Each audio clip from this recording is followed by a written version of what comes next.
Hey guys, so for this video we will be looking at the upcoming 5-year plan for Fiat Chrysler. As you probably know, last Friday, June 1st, there was a press conference held by the CEO of Fiat Chrysler Automobiles, Sergio Marchionne. This is probably his last big presentation before he goes off into the sunset and retires. And this date marked 14 years since he had been hired by the company on June 1st, 2004. Whether you love him or hate him, he has done good things financially for Fiat Chrysler. Their stock has rose up over 10 times during his tenure with the company, and the market value of FCA has gone up from $5.84 billion in 2004 when he was hired to over $71 billion by January 2018, as you can see by the chart. And another thing, he didn't announce the cancellation of Chrysler, like many people might have expected, but more on this soon. So enough about that stuff. This video will be just focusing on what plans Sergio has unveiled for the next 5 years of Fiat Chrysler. He also did a plan for the past 5 years as well, which I'd actually like to see if it was accurate or not, but I'll do that in another video. So the news was focused mainly around 4 brands of FCA: Jeep, Ram, Maserati, and Alfa Romeo. Going forward, FCA will be investing 25% of its funds into Chrysler, Dodge, and Fiat, and the other 75% into Jeep, Ram, Maserati, and Alfa Romeo. So I will be talking about the plans for each of these brands, so if you do want to skip ahead, the times will be in the description below. I know that Chrysler and Dodge is what my channel mainly focuses on, but at this press conference there was really very few details revealed about them. Luckily though, after the press conference, there was a Q&A period where investors and journalists asked Sergio lots of questions, and he did talk about Chrysler and Dodge and Fiat. So the reason why Chrysler, Dodge, and Fiat weren't talked about in the conference is because it was about global brands, and that's not really Chrysler or Dodge. These cars primarily exist in North America, and they aren't really worldwide brands. And another reason was because they don't make FCA as much money as the other 4 brands.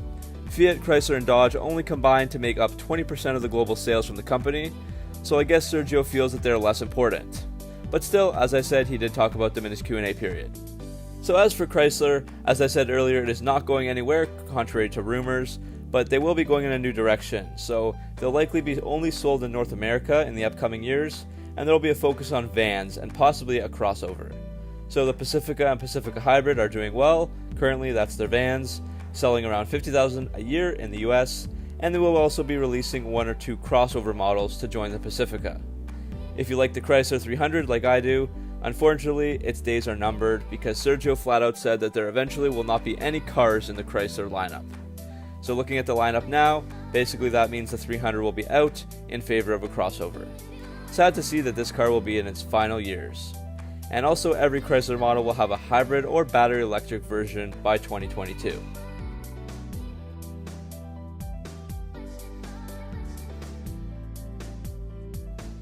Now on to Dodge. Sadly, there's really nothing to report here other than that it won't be cancelled, so we will have to stay tuned for more Dodge news.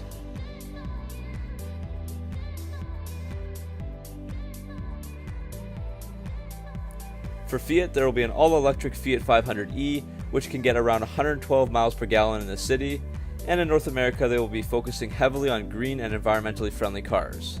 There will also be a refreshed Fiat 500X coming up in the next few years.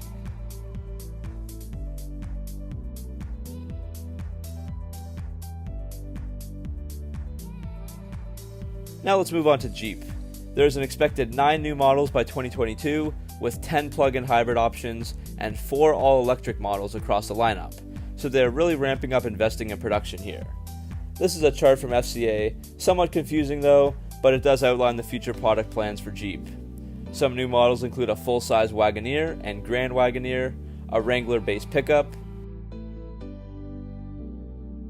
next-gen Renegade, new Cherokee and Grand Cherokee models, a new Grand Commander, and a refreshed Compass model. There will also be a new smaller Jeep in the A slot on the chart, which would actually be smaller and cheaper than the Renegade. And another projected model is a 3-row Jeep called the Low D 3-row. This is basically a bigger Cherokee that can hold 3 rows of seats inside. Jeep also wants to expand on the performance models, so there are more Trackhawk varieties on the way, but we're not sure for which models exactly. But this does mean that the 707 horsepower Hellcat Hemi could be found in multiple places across the lineup, like in the 3-row model or in the Wagoneer. Almost every Jeep will have a plug-in hybrid option, and the smaller models like Renegade could be fully electric.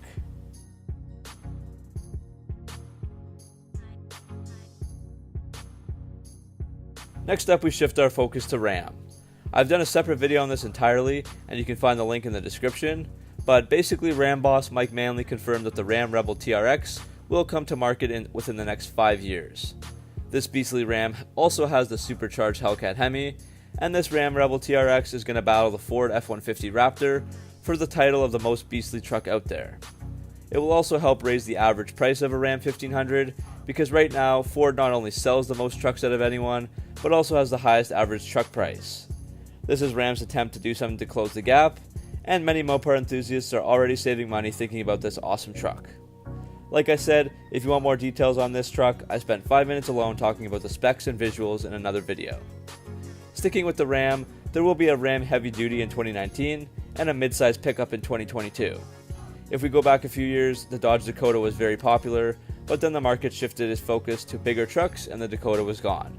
But now the mid-size pickups are coming back, and Ram is releasing one to compete with the new 2019 Ford Ranger. Not sure if Ram will be calling theirs the Dakota or something new, but I was a fan of the Dakota, so it's cool to see that something like it will be coming back. Now let's move on to Alfa Romeo and Maserati, both under the FCA brand as well. FCA has high hopes for both of these companies. For Alfa, they want to have 400,000 sales by 2022, while they're targeting 100,000 for Maserati by then. These are some big aspirations, as Alfa currently sells only around 100,000 worldwide, while Maserati is near 50,000. Alfa Romeo only represents 1.2% of the luxury market, and Maserati is at 0.5%, so FCA does have a lot of work to do if they want to hit their goals by 2022. Maserati will be opening 32 new dealerships across North America in an attempt to sell more vehicles. There's also talk about some new cars from these brands. So for Maserati, there's a plug-in hybrid, all-wheel drive, two-door luxury car in the works, which would replace the Gran Turismo. This electric vehicle will be available as either a coupe or convertible, and has a very lightweight aluminum frame, helping it hit a top speed of 186 miles per hour. There will also be new versions of the Levante and Quattroporte by 2022. Under the Levante, there will be a small performance hybrid crossover with 50-50 weight distribution and best-in-class power-to-weight ratio. Another awesome thing is that Maserati wants to release the Alfieri model, which is an all-electric supercar to compete with Tesla. They're claiming that this Alfieri can hit 0 to 60 in just 2 seconds, so can't wait to see if that actually becomes a reality.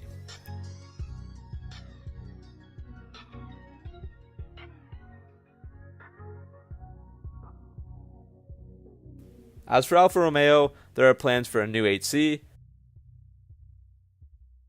a new crossover that is bigger than the Stelvio, and new updates for the Stelvio and Giulia.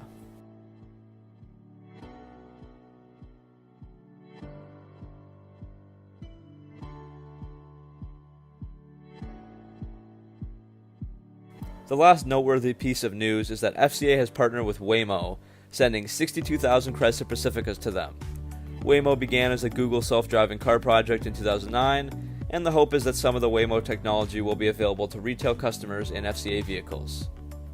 Alright, so that's the end of the video. I tried to cover pretty much everything that was discussed, and I found it really interesting to see the forecasted plans for all the Mopars for the next 5 years. It is just a plan, but for the last 5-year plan, most of the stuff they said turned out to be true. So it looks like there will be a lot of hybrids, electric cars, more power, more models, and lots of innovation to come. Hopefully you enjoyed this video. Please let me know what you think in the comments section below. What are you most excited for, and what are you not looking forward to? Personally, I don't really love the idea of all the hybrids, smaller engines, and autonomous vehicles from the standpoint of a car enthusiast, but of course the world is shifting that way, and it is important to reduce our carbon footprint so we can continue to live on this planet. I do like all the innovation and new models though, and hopefully there will be many more videos to come as some of this stuff gets released. Thanks for watching, make sure to like and subscribe for all your Mopar content and news, and I'll see you next video.